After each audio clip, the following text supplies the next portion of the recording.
kembali lagi di podcast Inspirasi Day 2 bersama saya Mutia Syafa sebagai moderator dari kelas 12 OTKP. Nah, teman-teman pasti udah penasaran gak sih? Kemarin itu acara podcast Inspirasi Day 1 ada jurusan AKL. Nah, kalau sekarang ada jurusan mana nih ya? Nah, tanpa berlama-lama, kita sambut Aulia Dwi Rahayu dari kelas 12 MM1 mewakili jurusan multimedia. Halo Aulia Dwi Rahayu. Halo Mutia. Apa kabar nih? Apakah baik atau kamu udah tertekan selama kelas 12? Alhamdulillah baik-baik saja ya. Selama kelas 12 juga selama ini berjalan dengan baik. Alhamdulillah. Wah, baik. Nah, tapi kalau Aulia sendiri, aku personality udah tahu. Tapi boleh dong Ayu kenalan sama teman-teman, sapa teman-teman yang ada di rumah dan yang ada nonton di podcast Inspirasi hari ini. Oke, terima kasih atas kesempatannya Mutia. Halo teman-teman semua. Aku wanita independen dengan pemikiran kritis dan juga manis, Aulia Dwi Rahayu, akrab disapa Ayu, dari kelas 12 Multimedia 1. Wah, Aulia Dwi Rahayu, kalau misalkan dari kelas 12 MM1, apa sih pencapaian yang sudah kamu raih ini selama kamu berada di SMK Negeri 48 Jakarta, mulai dari kelas 10, kelas 11 hingga kelas 12 sekarang? Apakah ada prestasi-prestasi yang menurut kamu membuat kamu merasa bangga untuk jadi warga SMK 48? Oke, kalau ditanya adakah prestasi yang sudah aku raih atau aku gapai, jujur beberapa ada, tapi salah satunya itu ada di bidang ekstrakurikuler. Seperti mungkin yang teman-teman tahu di SMK Negeri 48 Jakarta memiliki beberapa ekskul ya, dan salah satunya ekstrakurikuler pramuka. Di sana aku menjabat menjadi ketua atau biasa dipanggil dengan sebutan Pradana Putri ekstrakurikuler pramuka SMK Negeri 48 Jakarta. Itu spesifikasinya lebih mengarah kepada leadership mungkin kalau aku pikir-pikir. Waduh, jadi Pradani di SMK Negeri 48 Jakarta Betul. otomatis meleader anggota pramuka yang lain Iya. ya.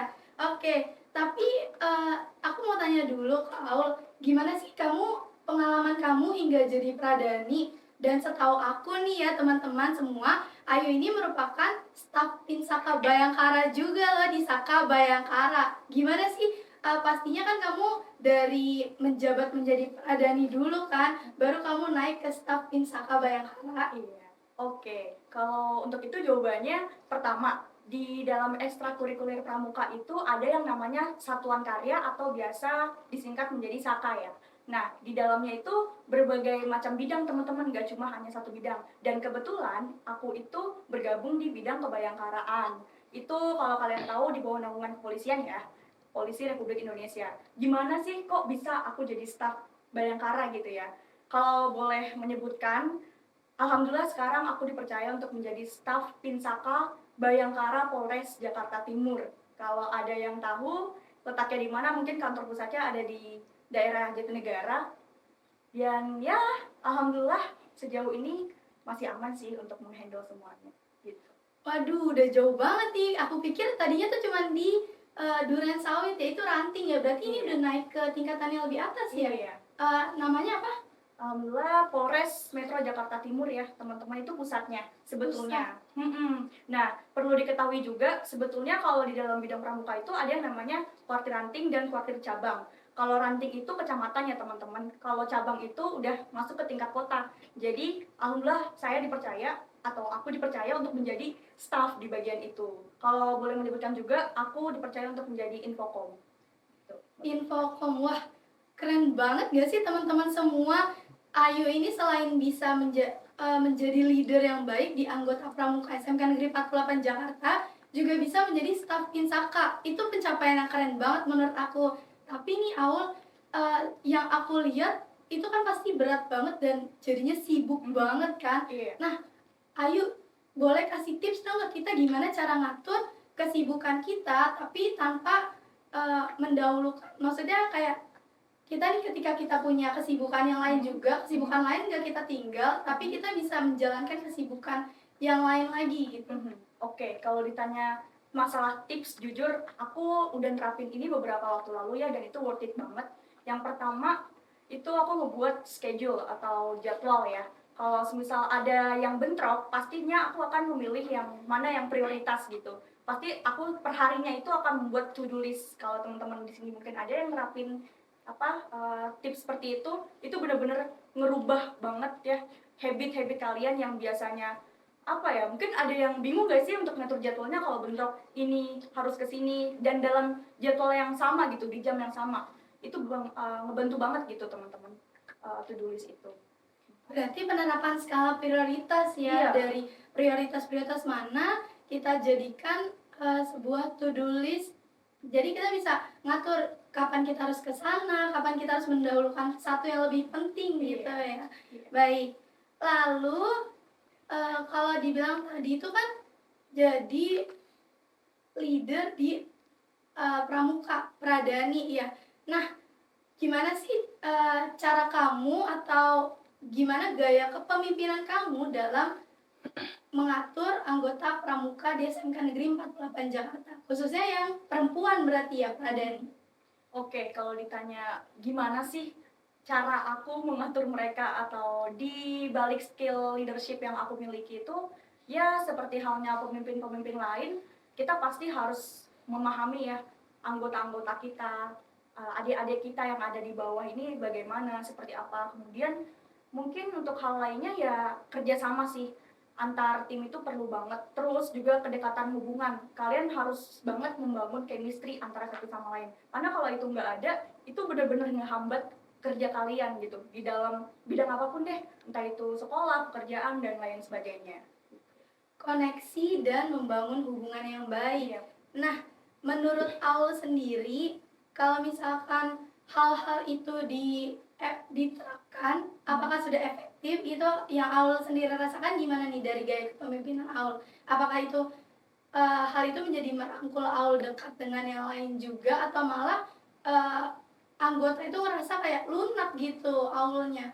Oke, kalau ditanya itu efektif atau tidak, jujur itu efektif banget ya. Karena kan seperti yang kita ketahui mungkin di beberapa organisasi atau ya komunitas-komunitas lain ada istilahnya senioritas. Jujur di era yang sekarang ini menurut pandangan aku tuh udah gak seharusnya berlaku seperti itu. Boleh kamu menganggap diri kamu sebagai senior, tapi bukan berarti kamu membuat jarak atau distance untuk anggota-anggota kamu gitu. Itu kalau semisal kita membuat jarak ke anggota kita, pastinya mereka ya merasa jauh sama kita. Kalau ditanya apakah seperti itu akan membuat mereka berani atau tidak segan lagi kepada kita tuh, ya mungkin sedikit banyaknya ada lah ya. Tapi bagaimana cara kita menanggapi mereka aja sih, dan cara kita memberi arahan kepada mereka bagaimana attitude yang benar terhadap orang lain gitu.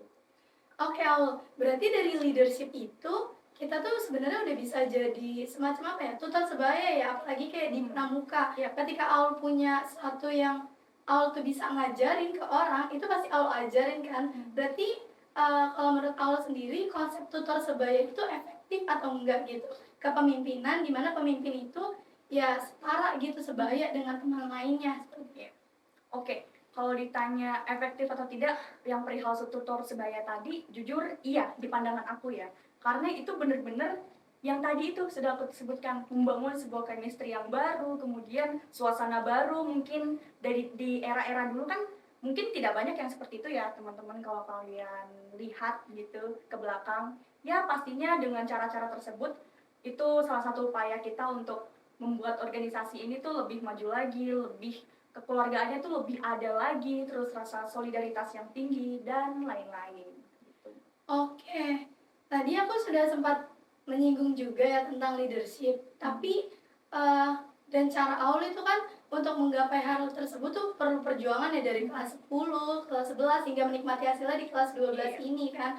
Tapi pernah nggak sih Aul itu ada pengalaman buruk yang menurut Aul tuh jadi kayak membuat diri Aul tuh terasa rendah, jadi ngerasa nggak sesempurna seperti orang yang orang lain yang Aul pikir gitu, dan orang lain anggap Aul juga nggak terlalu ya, dibilang leader juga nggak begitu bagus, nggak begitu apa ya, kurang aja. Terus sifat manusia tuh kayak ngerasa kalau dirinya nggak bisa jadi orang tersebut, akhirnya jadi ngeluapin ke ketuanya, biasanya kan kayak gitu. Tapi Aul pernah nggak sih ngalamin hal-hal tersebut atau mungkin Aul punya pengalaman buruk versi Aul sendiri?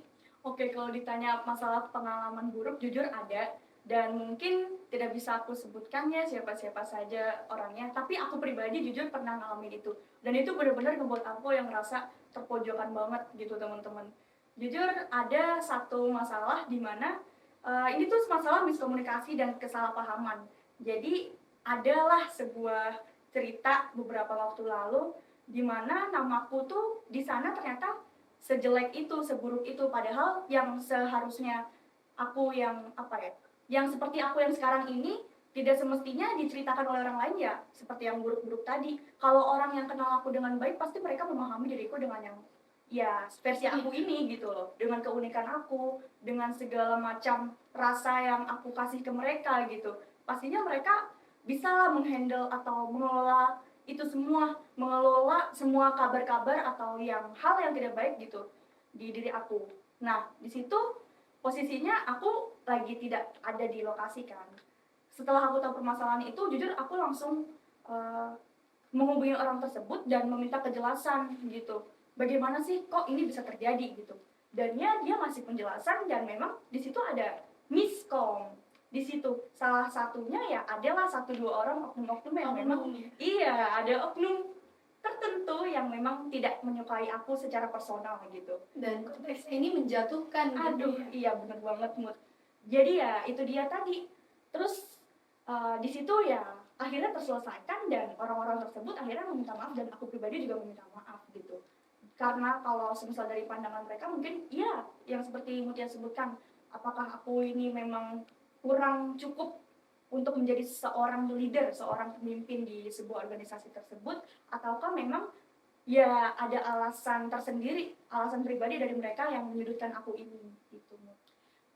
Baik-baik, tapi eh, setelah tadi kan itu feeling down banget ya, menurut Ayu itu suatu apa ya, kayak kok bisa sih orang sejahat itu ya sama Ayu, kok bisa sih ada keadaan di mana Ayu tuh harus terpuruk lewat orang lain seperti itu ya. Iya. Tapi gimana sih cara Aul untuk bangkit dan membuktikan ke semua bahwa Aul itu bisa bangkit dan jadi diri yang lebih baru, yang lebih upgrade lagi gitu. Oke, kalau ditanya gimana sih cara aku bangkit sampai bisa sekuat aku yang sekarang gitu. Jujur, aku menyerahkan semuanya kepada Yang Maha Kuasa, Allah Subhanahu wa taala dan kepada takdir karena aku percaya di setiap kejadian-kejadian yang kita alami itu merupakan sebuah takdir. Kalian tidak boleh menyalahkan hal tersebut. Kalaupun memang ada sesuatu yang tidak sesuai dengan rencana kalian, yaitu memang bukan ditakdirkan untuk kalian gitu. Tentunya ya dengan kejadian-kejadian yang lalu itu, yang kelam itu membuat diri aku tuh apa ya? Upgrade lah gitu. Iya, lebih Iya. baik gitu. Dan aku tentunya selalu evaluasi diri ya, mood introspeksi diri dan terus belajar untuk upgrade skill yang lain gitu. Baik, berarti dari keterpurukan itu menjadikan suatu hal kayak eh, masalah itu datang, tapi kita juga bisa ngatasin dan bisa jadi kayak self reward ya atas upgrade diri kita seperti itu. Benar Apalagi kalau ke hal yang lebih baik Iya. begitu kan. Nah, dari banyaknya hal yang membuat Ayu terpuruk nih, gimana sih cara Ayu atau mungkin bisa dibabarkan sedikit ya, Ayu itu punya support system kah? Mungkin dari influencer-influencer ataupun support system yang menurut Ayu tuh dari orang terdekat tuh bisa nguatin Ayu lagi dan bikin Ayu tuh jadi balik lagi dan menjadi orang yang lebih baik lagi gitu. Oke, kalau ditanya support system tentunya ada dong pastinya. Itu adalah orang terdekat aku sendiri, keluarga aku, ibu aku. Ibu aku itu salah satu orang hebat tentunya yang sangat berpengaruh dalam hidup aku. Kita semua pasti mengetahui ya bagaimana perjuangan mereka, bagaimana sulitnya mereka untuk membesarkan seorang kita, anak-anak yang terkadang memang masih banyak sekali membuat kesalahan gitu. Dengan kuatnya ibu aku selama ini, jatuh bangunnya beliau, aku juga tahu bagaimana itu membuat motivasi besar. Salah satu penyemangat hidup aku kayak itu tuh kejadian secara nyata gitu yang aku lihat. Jadi ya tentunya bakal aku angkat lah sebagai seorang role model dan juga motivasi-motivasi itu tadi gitu sih. Baik, tadi kan Ayu udah bilang ya gimana Ayu terpuruk dan mungkin menjadi down banget di titik terendahnya Ayu. Tapi Ayu punya nggak sih support system yang menurut Ayu tuh bisa dijadikan sosok inspirasi buat Ayu sendiri gitu? Baik itu dari influencer ataupun dari orang-orang terdekat Ayu seperti itu. Kalau ditanya adakah sosok inspiratif yang motivasi aku, yang menginspirasi aku, jujur ada. Dan ada dua ya. Satu, Vicky Naki, yang kedua Mbak Najwa Shihab. Itu Wah, kedua orang keren tersebut. banget gak sih? Iya. Orang-orang besar. Dan orang, iya, semua orang tahu mereka lah ya pastinya. Salah satunya ya tadi Vicky Naki. Itu bener-bener yang membuat aku berubah sampai jadi diri aku yang sekarang gitu. Untuk belajar berbahasa yang banyak, terus memperluas relasi. Kemudian kalau dari Mbak Najwa Shihab, jujur cara aku berkomunikasi ke orang lain itu Iya. aku belajar dari beliau gitu. Sepertinya kayak ketahuan banget gak sih role modelnya. Pantesan kayak tadi tuh aku merasa aku kayak ngomong sama orang yang wah membuat aku tunduk setunduk-tunduknya gitu. Ternyata role modelnya Mbak Najwa Shihab. Waduh, keren banget. Lalu Vicky Naki. Vicky Naki mungkin generasi milenial sekarang nggak asing gitu ya didengar. Pasti kalau kalian nonton Omet TV, dia tuh bisa kayak ngebawa obrolan dari bahasa A, bahasa B, bahasa asing lain. Betul. Mungkin dia tahu semua kali ya. Jadi kalau Ayu terinspirasi dari Vicky Naki dari caranya berbahasa multi language, dan Najwa Shihab dari caranya berkomunikasi, berarti ketertarikan Ayu ini di bidang kebahasaan ya. Nah, tapi aku mau tahu deh, life goals ke depan Ayu gimana ya? Untuk life goals, jujur aku akan memfokuskan diri aku di bidang-bidang yang aku tekuni. Seperti yang pertama tadi, Bayangkara. Kemudian yang kedua mungkin ada di bidang keagamaan. Jujur kalau teman-teman kenal aku adalah salah satu orang yang gemar sekali untuk memperdalam ilmu aku terutama di bidang agama gitu. Dan untuk Ustazah nih, jangan-jangan. life goals kedepannya tentunya cita-citaku salah satunya menjadi seorang poluan ya. Mohon doanya teman-teman, semoga terkabul, amin. Kemudian ya itu tadi mungkin kepada diri aku sendiri, aku sangat berharap dan bercita-cita diri aku tuh bisa jadi seorang yang beda, seorang yang independen, seorang yang berwawasan luas dan tentunya berpendidikan gitu sih. Udah jadi polwan, pintar agama, laki-laki mana yang gak kepincut ke depannya? Wah, Bisa aduh, di aja, studio Mulia. ini aja udah mulai senyum-senyum nih yang nonton. Keren banget tapi Ayu. Tapi aku mau tahu juga, kalau misalkan Ayu itu berarti kan polwan yang langsung bekerja berarti ya. Nah, kalau bekerja itu pastilah kita harus memiliki skill-skill yang nantinya terpakai gitu ya di dunia industri. Atau kalau tadi itu Ayu sebenarnya kalau polwan itu berarti berpendidikan dulu, pendidikan militer ya kayak gitu. Lalu nanti langsung ditempatkan di satuan-satuan kayak gitu kan. Betul. Nah, tapi Ayu pernah mikir gak sih kalau misalkan kita tuh harus punya skill-skill yang kompatibel sama dunia industri. Salah satunya adalah skill kemampuan. Kalau tadi role model kamu aja udah Najwa Shihab dan Vicky Naki, pasti kamu sendiri udah menguasai banyak bahasa asing gak sih? Dan juga cara kamu berkomunikasi itu kan udah bagus banget ya. Udah kepoles banget lah semuanya. Nah, kalau Ayu sendiri aku mau tanya, kemampuan berbahasa asing lain itu ada nggak Ayu? Oke, kalau ditanya masalah skill aku dalam berbahasa asing, jujur kalau di bahasa Inggris aku cukup mampu untuk menjadi seorang yang berkomunikasi aktif, akan tetapi memang tidak begitu fasih. Tapi ada beberapa bahasa lain yang sedang aku pelajari nih teman-teman. Salah satunya bahasa Arab dan juga bahasa Rusia.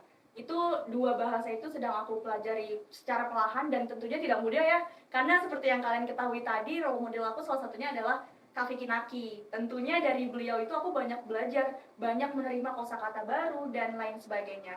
Aku berharap dengan role model yang aku pilih itu bisa menjadikan diri aku yang upgrade skillnya gitu dalam bidang berbahasa. Waduh, kalau saya sendiri bahasa Rusia itu taunya cuman dom, rumah. Waktu itu saya pernah belajar Duolingo juga bahasa Rusia, dan kata yang pertama kali muncul itu dom. Jadi saya keinget-inget kalau bahasa Rusia itu dom-dom. Jadi rumah-rumah.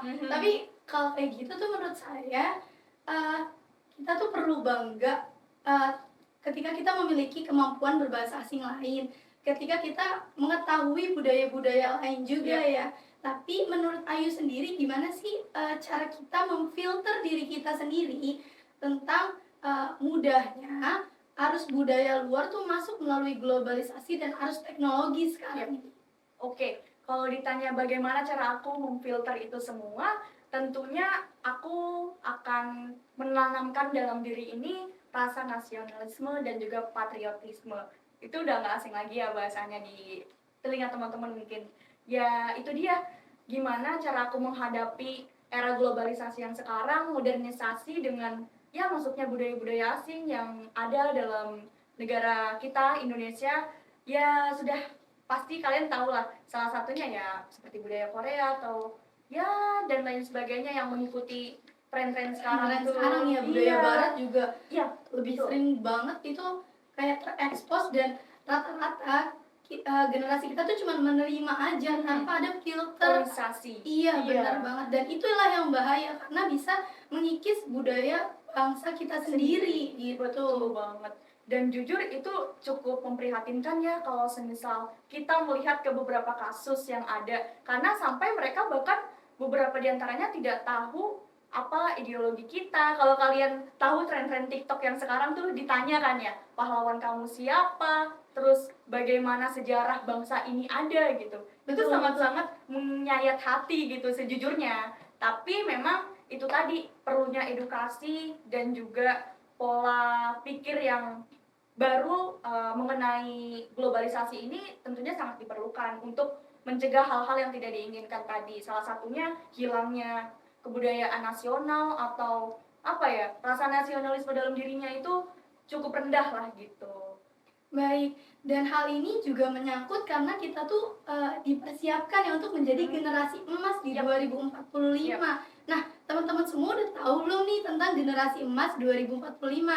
Yaitu adalah kita sendiri yang nantinya memegang peranan penting di bangsa Indonesia di 2045 khususnya, karena di tahun itu merupakan 100 tahun kemerdekaan Indonesia. Tapi menurut Aul sendiri gimana nih menghadapi kita ini sebagai generasi emas? Apakah Ayu punya tips-tips supaya nanti di kedepannya itu kita tuh bisa jadi orang yang berguna gitu, dan setidaknya jangan sampai di 100 tahun kita merdeka itu nggak ada perubahan sama sekali gitu, kita masih terjajah dari globalisasi tadi dan lain sebagainya. Menurut Ayu gimana? Oke, kalau pertama aku mau jawab dari pandangan aku sendiri. Tentunya di pandangan aku 2045 itu akan sangat-sangat epik ya teman-teman, di mana Indonesia menginjak usia kemerdekaan yang ke 100 tahun.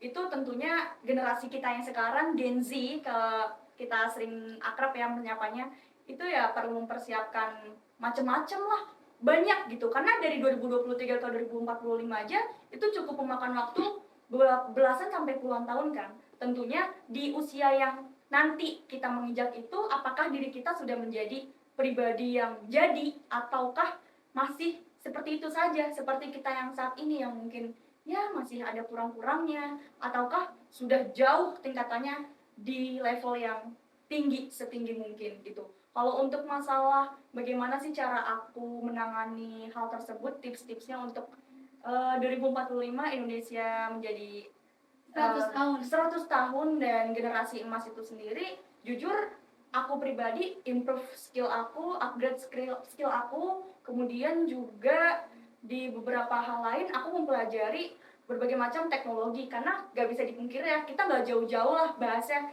dari dunia digitalisasi. Tentunya Indonesia yang di tahun 2045 itu ya kita sangat berharap udah menjadi negara maju gitu. Karena sekarang kan notabene kita masih menjadi negara berkembang.